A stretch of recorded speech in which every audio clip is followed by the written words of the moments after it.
You probably have a list of things written down right now that you know would completely change your life. Maybe it's you starting up that YouTube channel. Maybe it's you starting up that business. Maybe it's going to be Shopify or something like that. Maybe it's simply you getting in shape. You know where yours is. You see, the list exists and you've looked at it more than once, haven't you?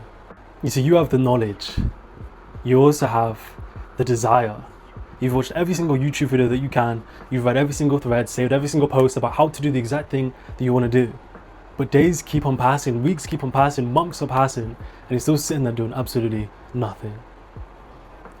And the worst part is you've already known what you need to do for a long time. So you sit down to start, you open up the laptop when you're ready, then out of nowhere you hear that little voice in your head telling you just a little bit more research. Plan a little bit better. Make sure every little thing is accounted for before you actually start. And so you plan and you plan and you plan and you end up doing nothing. You see, society looks at you and they call you lazy. You look at yourself in the mirror and you think that you're lazy. You say it before anyone else can. But I'm going to tell you something that took me years to understand. And it's going to change the very way that you see yourself completely. Your procrastination isn't laziness at all. All it is a biological hijack. It's your own survival system working against you disguised as perfectionism and preparation. You see, I'm Evans and I spent years completely locked in this cycle before I figured out what was actually happening. And more importantly, how to work with it instead of against it. So by the end of this video, you're going to understand how to understand your own brain in a way most people never do.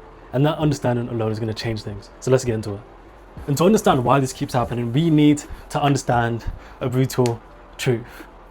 And what that brutal truth is that your brain isn't built for this. All it's built for is something called survival. Our brains are an ancient hardware running in the modern world, and it has no idea what your YouTube channel is, or what aesthetic physique is, or what large amounts of money even looks like. You see, and here's the way I want you to think about it. Imagine your brain has a full-time bodyguard guarding it at all times. You see, this bodyguard has one job and one job only: keep you alive and comfortable. He does not care if you somehow get rich. He doesn't care if you build something great. He doesn't care about your aesthetic physique at all. All he cares is about his job, which is to keep you safe, keep you away from danger.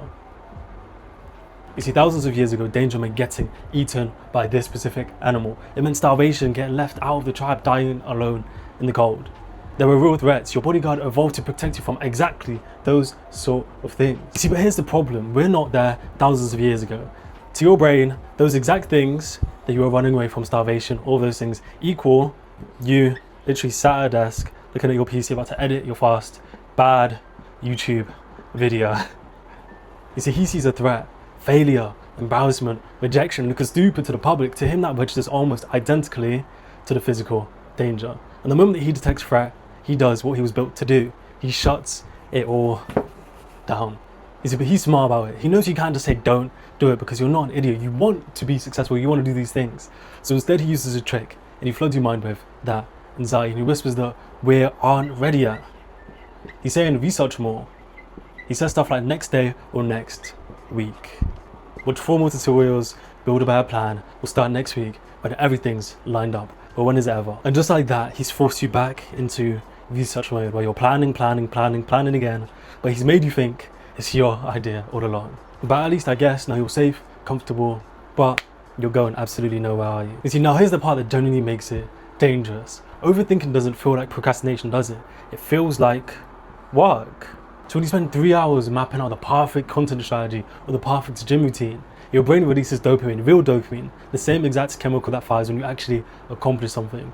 It's your brain can't tell the difference between planning and actually doing the thing. So no matter what you do, your brain still adds a plus on the board as if you actually did something. It feels productive, but you actually haven't done anything. You've built a very detailed, very organized fantasy, but it doesn't have to stay a fantasy. You see, I did this for months. I had the notebook of plans, I had spreadsheets, I had color-coded schedules, the Notion templates, the different habit tracker apps, but I still had 0 videos on YouTube. And if I'm being totally honest with myself, I know exactly why. Because as long as the idea stayed in my head, I could always view it as perfect. They could always get 1 million views in my head. They could blow up, change my life, build up my future, all inside my head, and nothing could touch them. But who knows, the second I put out something I record, I could get 0 views. I could get a hate comment, couldn't I? I might look at it and think that it's actually bad and that I should just quit instead. Let's not fall over, mate. You see, overthinking is the ultimate protection system for your ego. Because as long as my ideas can stay perfect inside of my head, because the second that I force myself to come out of the cycle and I execute, my ego's on the line. My ideas are no longer perfect, they're real, they're things that can fail. You see, because overthinking is the perfect shield for your ego. And I say that with love, because I was right there with you. Every single Tuesday, every single Thursday, convincing yourself the plan wasn't quite ready. I'll wait for the perfect moment. And if that sounds familiar, hit the like button. So I know I'm not the only one who's been here. Because what I need you to understand is that there were 2 very different versions of you. The higher you, also known as your consciousness. Then there's the lower version of you. Both of them very real. You see, the higher you is the one watching this video right now. He's the one who made the list. He's the one who has the plan. He's the one who has the vision in his head. And he's also the one who wants, more than all, to execute on them. You see, this version of you is real. That drive that you have isn't fake, it's real. But then there's the biological side of you. The ancient, deeply wired part of your brain that's just trying to keep you safe, comfortable, preserve energy. The part that triggers the bodyguard every single time you get close to actually doing something uncomfortable. And that version of you is real, but it's also not the enemy. You see, and here's the mistake most people make. They treat this like a big war, and what they use as their ammunition is ammunition is willpower. They think willpower is always going to be instinct. Just be more disciplined and force yourself through the resistance. You see, but the thing is, that's the wrong battle entirely. Unless you want to be stuck in the loop of you doing things and then not doing things over and over again, like how I was. Because here's the truth. You can't beat your biology in a battle with willpower. Because willpower and discipline is a finite resource. You only have a limited amount of it before it's going to run out. And how are you going to beat your biology that's been running for how long? It's ingrained into you as soon as you were born. It's literally in your DNA. You see, the true shift isn't about winning this war. It's about turning this versus into a plus, where both of them can coexist at the same time. Because when that war, you're paralyzed. You sit in your head caught between the 2 different versions of them, caught between wanting to move, but then you can't move because the bodyguard is telling you to be terrified. But when you coexist, the higher version of you learns to speak the language of the biological, and everything you do changes. You see, you're not forcing the action anymore. You're making the action feel safe enough to take. And once you do that, the resistance dissolves immediately.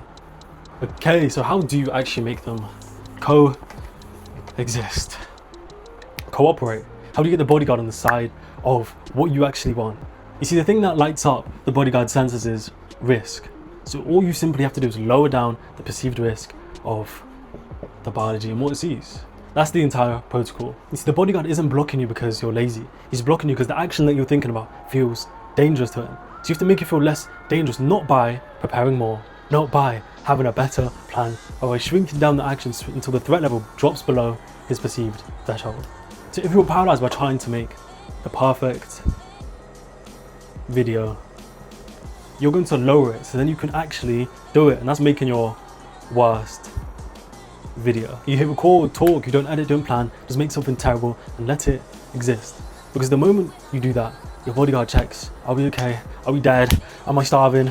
No, we're chilling, permission granted. And this works for everything else. If you don't want to go to the gym because you feel like you need the perfect plan, so gym up here, all you need to go in is just think about, okay, we're just going to do the first set. You see, we're not viewing it as you doing the perfect gym routine, we're viewing it as you just doing the first set. Simple, easy, it's not going to light up busy. This is how you can get the 2 versions of you to actually start working together. The higher you, he uses direction, that's going towards a goal, and the lower you, he sets the safety, and that's going to your goal, still in the same direction. And here's what nobody talks about.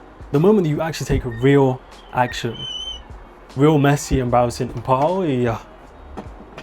real action, messy, embarrassing, imperfect one, the fear doesn't just tolerate it, it just drops significantly, even below what you can see here, maybe down here, you can't see that, can you? And the bodyguard has updated his menu, updated himself. He sees the new day now, he sees that you can do this new thing and survive.